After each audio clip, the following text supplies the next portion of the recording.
이제 경북지역평가단 배재현 쌤께서 R&D 사업 기획을 하는 상세 실행 방안에 대해서 말씀드릴 예정이니까 여러분들 좀 참조하시길 바라겠습니다. 일단 ATC 그 CTO 지역 그 영남 지역 협의회에 초대를 해주셔서 감사드립니다. AT 사업하고 저하고 좀 관련이 좀 뜻깊은 인연이 좀 많은 사업이 되겠습니다. 제가 2010년까지 부산 테크노파크에서 근무를 하다가 2010년 연말에 부산의 기업에 제가 이직을 했습니다. 이직을 하니까 그때 회장님께서 네가 R&D를 잘한다면 R&D 많이 따와봐 이렇게 말씀을 하셨거든요. 그런데 그건 마치 심판을 잘 하다가 축구공 중에서 공 잘 차보라고 이야기하니까 굉장히 좀 부담스러운 그런 현실이었거든요. 그래서 그때 제가 KT에 가서 산업부에서 제일 좋은 사업이 뭐냐고 물어봤을 때, 뭐, 주저하지 않고 AT 사업이다. AT 사업을 꼭 해봐라. 그래서 2011년 5월에 AT 사업에 선정이 되었습니다.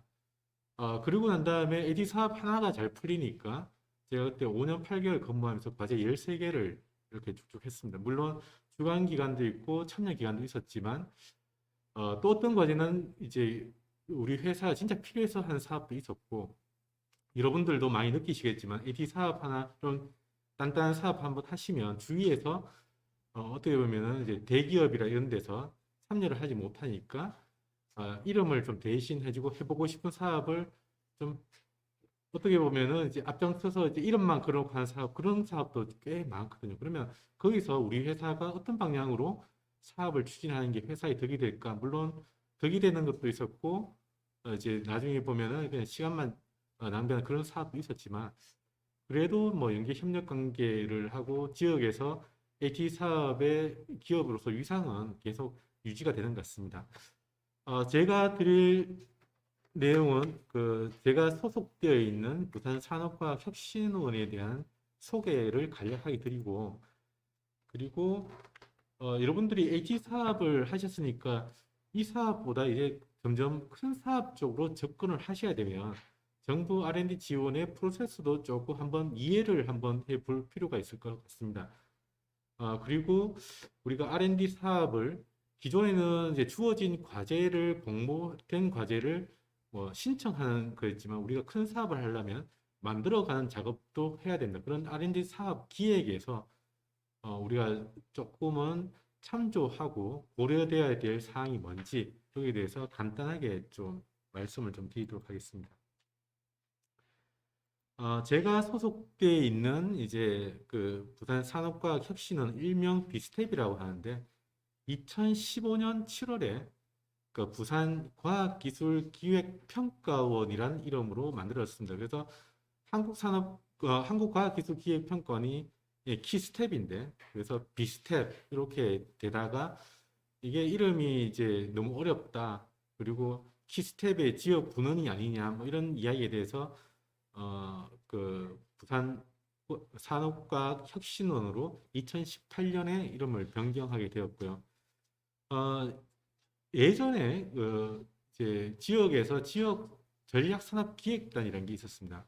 그래서 전략산업기획단이 지역에서 사업을 이제 지역산업 정책을 기획을 하고 거기에 따라서 지역산업진흥 사업에 대한 R&D 자금이라든지 그리고 기반 구축 이런 여러 가지 사업들을 평가를 했었습니다. 그런데 이제 그게 이제 그 해체가 되면서 정책기획단은 TP로 갔고 그리고 평가단은 뭐 광역 쪽으로 갔다가 지금은 지역 이제 평가단으로 이렇게 해서 쪼개지는 그런 있었거든요. 그래서 그런 기능 통합된 기능을 다시 한번 지역에서 요구하는 시점이 2015년쯤에 되고 뭐 결국은 지역에서 이제 중앙 집권이 되다 보니까 지역에서 R&D 자금을 조금 많이 가져오고 그 R&D 자금 가져왔던 것을 효율적으로 운영해 보자는 차원에서 그 부산과학기술기획평가원 비스텝이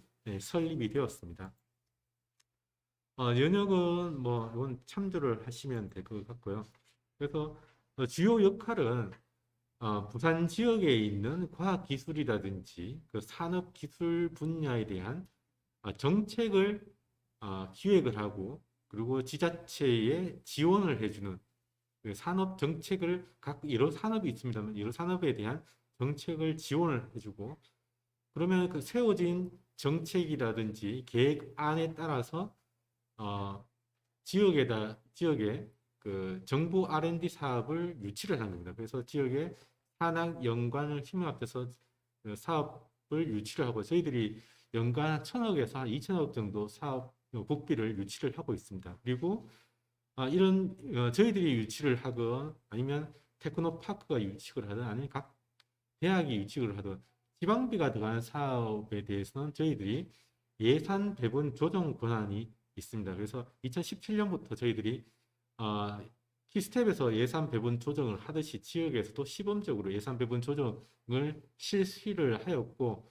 거기에 따라서 평가도 하고 분석해서 피드백 해주는 뭐 그런 작업들도 지금 하고 있습니다. 그래서 뭐 기능으로 보자면 이제 기획 기능 그리고 이제 R&D 이제 유치 기능 그리고 평가 기능 세 가지 기능을 가지고 있습니다. 뭐 왼쪽은 이제 그 비스텝에서 왜 비스텝이 필요한가에 대한 내용이고 이렇게 좀 시간이 좀 지나다 보니까 비스텝을 벤치마킹해서 지금 대전하고 충남에서 각각 이제 진흥원을 세워서 비스텝과 동일한 기능을 작년하고 올해부터 이제 수행 중에 있고요. 그리고 인천, 경북, 원주, 천안도 이러한 비스텝과 동일한 기능을 가진 기관을 설립하려고 지금 추진 중에 있습니다.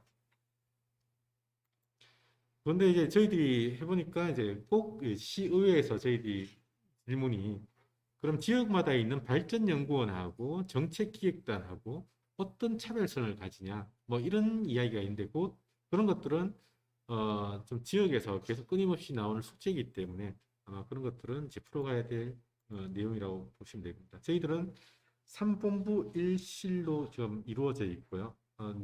인력은 지금 한 55명, 50명 전후로 지금 운영이 되고 있습니다. 다음은 정부의 R&D 이제 지원에 대한 프로세스인데요. 간략하게 제가 빠르게 좀 설명을 좀 드리도록 하겠습니다. 우리가 이제 그 내년에 사업을 이제 우리가 지원을 하거나 신청을 하려면 정부 부처에서는 작년부터 이제 그 움직임이 이루어지고 있습니다. 그래서 그 정부에서는 4차년도 사업에 대한 의견을 과기부에다가 보내고 그래서 다음 연도에 이제 그 1월, 2월 중에 중기 사업 계획서를 이제 그 과기부가 기재부로 보냅니다. 그러면 그 중기 사업 계획서를 검토해서 차년도 투자 방향 수립과 지출 예산 한도 이런 것들을 하면 이제 각 소관 부처별로 예산 요구서를 5월 31일까지 과기부로 이제 보내는 작업들을 지금 하고 있습니다. 그런데 이제 우리가 내년도에 사업을 이제 받으려면 적어도 5월 31일까지는 어떻게 하든지 과기부나 기재부에 사업 내역에 들어가야 되고 그것보다 앞서서 2월 달 정도까지는 소관 부처에다가 설득을 해서 중기 사업 계획에 반영을 시킬 수 있는 노력을 해야지 큰 사업을 큰 사업에 지원을 하실 수가 있습니다. 그래서 5월 달부터 6월 달까지 과기부에서 이제 주로 키스텝에서 예산 배분 조정을 하고 그러면 기재부에서는 6월까지 뭐 정부 예산 차년도 정부 R&D 예산안을 수립을 합니다. 그래서 이걸 국회로 보내서 결국은 11월, 12월까지 이제 국회 상임위와 예결위를 통과하는 그런 작업이 됐습니다. 우리가 흔히 급한 사업들 같은 경우는 국회에 예결위 할 때 뭐 쪽지 예산 이렇게 이제 들어가기도 하는데 그건 전공법이 아니고 원래 사업을 수행하시고자 하면 전년도 1월까지는 원하는 소환부터에다가 우리 그 사업의 내역을 반영할 수 있도록 그런 작업들을 충실히 해 주셔야지 될 것 같습니다.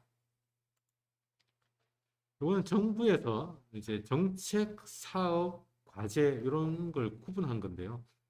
우리가 흔히 정책이라는 것은 산업부 같으면 뭐 산업기술 기술 뭐 혁신 계획이라든지 지역산업 진흥 계획이라든지 이런 여러 가지 계획들을 정책이라 하고 그 밑에 있는 예를 들어서 AP 사업이라든지 이런 것들은 이제 뭐 소재 부품 사업이라든지 이런 것들은 사업 단위고 그 밑에서 여러분들이 수행하는 사업 과제는 우리가 과제라고 관리를 하고 있습니다. 그래서 이런 과제들을 관리하기 위해서 각 부처별로 전담 기관이 있습니다. 산업부 같으면 케이트, 캐탭, 키아트 이런 게 있고 뭐 중기부는 기정원 이런 것들이 있어서 이런 사업들을 다 묶어서 결국 R&D 총괄하는 과기부에다가 넘기고 그 예산에 대한 것들은 이제 기재부에서 편성을 해서 국회에 이제 그 최종적으로 의결을 받는 그런 순서가 되겠습니다.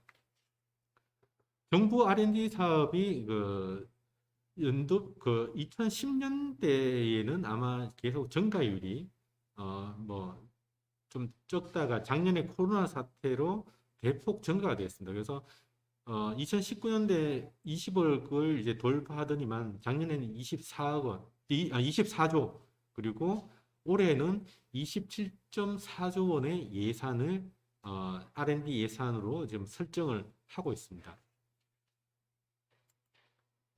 그리고 그 27조라는 예산을 이제 뭐 코로나 사태 때문에 감염병이라든지 그리고 대일 무역 뭐 때문에 이제 소재 부품 장비 소부장 쪽으로 R&D 예산을 좀 대폭 늘렸고 여러분들 아시겠습니다. 작년부터 한국형 뉴딜 사업이라든지 뭐 이런 쪽으로도 이제 예산을 많이 했습니다. 그래서 그리고 이제 미래차 뭐 시스템 반도체 바이오 헬스 뭐 그리고 삶의 질을 이제 제고하기 위한 미세먼지라든지 재난 안전 쪽으로도 예산을 많이 투입하고 있습니다. 그래서 지역에서 이러한 예산이 작년부터 재작년에 20조를 간신히 넘었다 7조가 2년 동안 7조가 증가되는 사이에 과연 지역의 R&D는 얼마만큼 증가되었는가? 이거는 아마 지역별로 한번 이제 판단을 해서 좀 지역의 R&D를 좀 많이 가져올 수 있도록 사전 준비 단계가 아마 R&D 기획이고 그런 기획을 하는 데서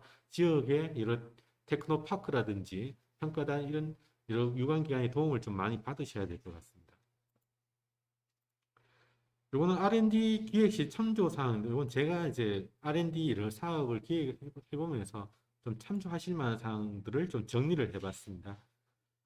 R&D 기획의 의미라는 것은 결국은 우리가 R&D를 통해서 이제 성공이라는 것은 기업 같은 경우는 매출을 증가시키고 고용을 창출시키고 이익을 증가시키는 그런 게 될 거고요. 그렇게 높이기 위해서 사전에 좀 이루어지는 여러 가지 일련들의 이제 활동이라든지 결과물을 우리가 R&D 기획이라고 말씀을 드릴 수가 있겠고요.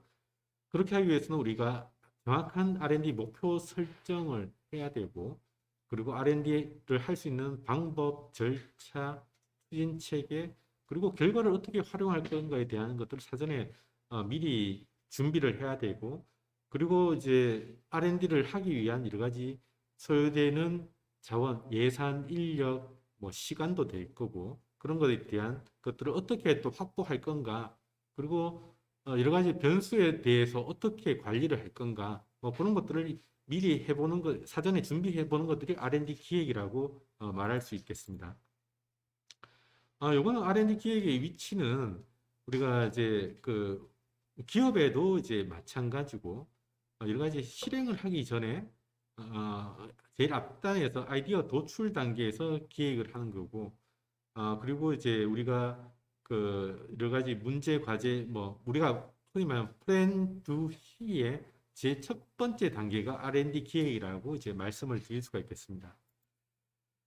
요거는 뭐 정부에서 흔히 말하는 R&D는 우리가 세부 과제 기획까지를 R&D 기획이라 말하고 이것을 이제 그 공고가 되거나 공표가 되면 기업에서의 R&D의 뭐 과제에 신청을 하고 R&D 사업 계획을 하는 것은 연구 수행 단계가 이제 될 수가 있겠습니다. 근데 우리가 좀 큰 과제를 이제 기업이 신청을 하고 수혜를 받으려면 적어도 정부에서 기획하는 제일 마지막 단계인 세부 과제 기획 선정 단계에는 반드시 참여가 되어야지만 보다 큰 과제를 우리가 수혜를 받을 수 있지 않을까 이렇게 생각합니다. 그래서 아마 여러분들 회사에 여러 가지 기관으로부터 수요 조사라든지 이런 것들이 많이 이제 오게 될 건데 좀 귀찮다 생각하지 마시고 여기에 좀 적극적으로 참여를 해 주셔야지만 나중에 기회가 생길 여지가 있다고 이제 보겠습니다. 기획에는 이제 프로그램 기획인데 뭐 정부로 말하면 정책에 대해 있고 그 안에 사업 기획 그리고 개별 과제별로 기획을 나눌 수가 있겠고요. 우리가 지금 흔히 말하는 이제 우리가 LT 사업 같은 경우는 이 빨간색으로 되어 있는 이런 대상 사업이 될 것 같습니다. 대상 사업이고 그 밑에는 이제 세부 과제별로 되고 위에는 어떻게 보면 정부에서 말하는 계획 단계가 단계라고 이제 말을 할 수가 있습니다. 그래서 우리가 R&D 사업을 신규로 할 때 제일 실패한 요인은 옆집 회사에서 HTC 받았대. 그러면 우리도 한번 해볼까? 그러면 이제 뭐 금액도 한 200억으로 한번 해보고 좋은 사업을 한번 해보자 하는데 이런 것들이 뭐 대부분 이제 우리가 하고 싶은가 하고 할 수 있는 거를 좀 구별을 좀 하지 않으면 우리가 과제를 운이 좋아서 받더라도 그 성과가 안 나고 나중에 실패라는 것은 과제는 성공을 할 수 있지만 회사 차원에서 보자면 실패가 되지 않을까 이렇게 좀 생각을 합니다. 그래서 하고 싶 하고 싶고 그리고 이제 할 수 있는 것들을 좀 구분할 수 있는 그런 것들이 좀 필요할 것 같습니다. 요거는 이제 사이먼 시넥이라는 사람이 이제 골든 서클 이론이라고 좀 제안했는데 제가 좀 말씀을 드리면 사람들은 보통 결과물을 먼저 선정을 하고 그리고 그 결과물을 달성할 수 있는 방법을 이제 모색을 하고 그리고 나중에 이유를 갖다 붙인다고 합니다. 우리가 일반적으로 회사에서 일을 해보면 어떤 일을 지시를 하면 그 왜 시켰는지 모르고 일을 하는 경우가 많거든요. 그래서 회사에서도 우리 뭐 회사 생활도 마찬가지고 회사의 이제 경영 활동도 마찬가지고 R&D도 마찬가지인데 왜 이 R&D를 해야 되는지 원인을 이유를 분명하게 알고 그것도 이제 과제를 참여하는 참여 연구원들끼리 공유를 해서 전부 다 이해를 하고 그 이제 목적에 도달하기 위한 방법을 다양하게 찾아봐야 됩니다. 그래서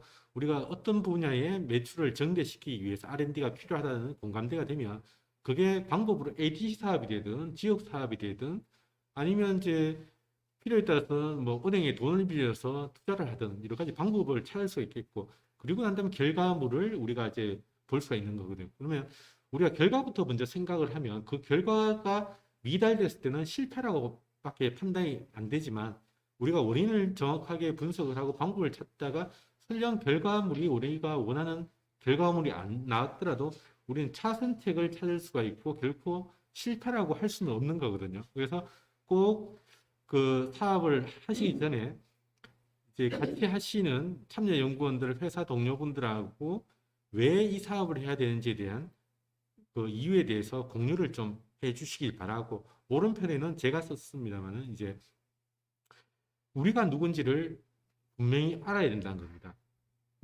이건 말씀 우리의 역량이 뭔지, 우리 회사가 갖고 있는 기술이 뭔지, 우리 회사의 자금력이 얼마 되는지 정확하게 알아야 되고, 그리고 옆에는 후대에는 산업부가 예를 들어 산업부 사업을 한다면 산업부가 원하는 게 뭔지, 산업부가 누군지 정확하게 알아야 된다는 파트너에 대해서 좀 알아야 되고, 그리고 와이위도 우리가 왜 이 사업을 해야 되는 건지 좀 파악을 하시고 그리고 산업부는 왜 이 사업을 하려고 하는지 왜 지원해 주려고 하는지 그에 대해서도 공간이 좀 필요합니다. 그리고 일반적인 제너럴 왓은 기본적으로 갖춰야 될 것은 갖춰야 된다는 거죠. 예를 들어서 입사하는데 토익 뭐 700점이라고 하면 700점은 맡아놓고 그 다음에 이제 뭔가 하듯이 예, 뭐 예를 들어서 에디 사업에 같으면 뭐 수출 비율이라든지 뭐 R&D 투자 비율 이런 것들은 기초적으로 좀 맞춰 주십사 하는 거고 거기에 따라서 우리가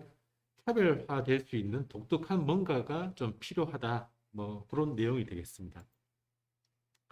이건 바람직한 R&D 기획 절차라고 했는데 우리가 흔히 R&D 사업 계획을 하면 실행 계획부터 먼저 접근을 하시는데 반드시 문제에 대한 정의와 그리고 이제 R&D 이외의 방안부터 먼저 좀 검토를 하시고 난 다음에 우리가 세부적으로 추진 전략을 수립을 하시고 그리고 난 다음에 잘 안 되면 다시 이게 처음부터 문제가 뭐였는지 다시 한번 검토해 보는 이런 절차가 되면 오히려 시간이 더 단축될 수 있다는 것을 좀 말씀을 드리고자 하는 내용입니다. 요거는 정부에서 이제 그 여러 가지 R&D 사업을 할 때 주요하게 보는 내용입니다. 요거는 뭐 R&D 기반 구축이라고 되어 있습니다만 우리 일반적 R&D도 좀 마찬가지라고 해서 좀 적어놨는데요. 우리 사업 목적이 명확하게 할 수 있는 근거가 있는가? 우리가 정부에다가 어떤 사업을 요청을 해도 정부에 도와주고 싶어도 그래서 산업부에서 근거를 찾을 수가 없으면 도와줄 수가 없습니다. 그래서 그렇게 할 수 있는 근거가 있는가? 그리고 이건 중앙정부가 해야 되는 건가? 기업이 해야 되는 건가? 지자체가 해야 되는 일인가? 이런 것도 판단해 보셔야 되고, 그리고 제일 중요한 게 어떻게 보면 요새는 중복성입니다. 아무리 좋은 내용이고 결과 좋다 하더라도 중복성을 회피 못하고 다른 사업과의 차별화를 이제 그 나타내지 못한다면 그 지원받기가 굉장히 어려운 시절이 되었습니다. 그래서 중복성에 대해서 꼭 한번 검토를 해 보실 필요가 있을 것 같습니다. 그리고 뭐 이런 내용 다음에 대해서 뭐 시급성이 있는가, 사업 여건, 뭐 이렇게 투자 효율성 이런 건 기본적인 내용이기 때문에 요 점은 참고해 보시면 될 것 같고 시간이 지났기 때문에 마지막으로 이제 영국에서 영국 끝에서 런던까지 가는 가장 빨리 가는 방법을 이제 공모를 냈다고 합니다. 그래서 여러 가지 방법을 했는데 결국 1등을 이제 한 답은 좋은 친구와 함께 재밌게 하다 보면 시간 가는 줄 모르고 빨리 갔다. 뭐 그런 내용이 되겠습니다. 그래서 제가 제일 처음에 AD 사업을 처음 시작을 하려고 기획할 때 막연했을 때 여기 이제 아까 기업 리스트 보니까 제일 위에 동아인텍이 있었는데 그 동아인텍에 김창수 소장님께서 굉장히 좀 많은 도움을 주셨거든요. 그래서 혼자서는 못했을 거고 그 도움을 많이 받고 이제 했습니다. 그래서 여러분들 여기 ATC 이제 CTO 협의회에 계신 분들이니까 이미 이제 그 역량들은 입증되신 분이고 그러면 같이 한번 도모할 수 있는 사업을 좀 많이 이제 한번 도모를 하셔서 좀 큰 사업을 하신다면 힘들지 않고 어렵지 않고 여러 가지 이제 하실 수 있을 거고 그다음에 여기에 있는 여러 기관들의 도움을 받으신다면 아마 기업이 R&D로서 승승장구하실 수 있지 않을까 이렇게 생각합니다. 네, 감사합니다.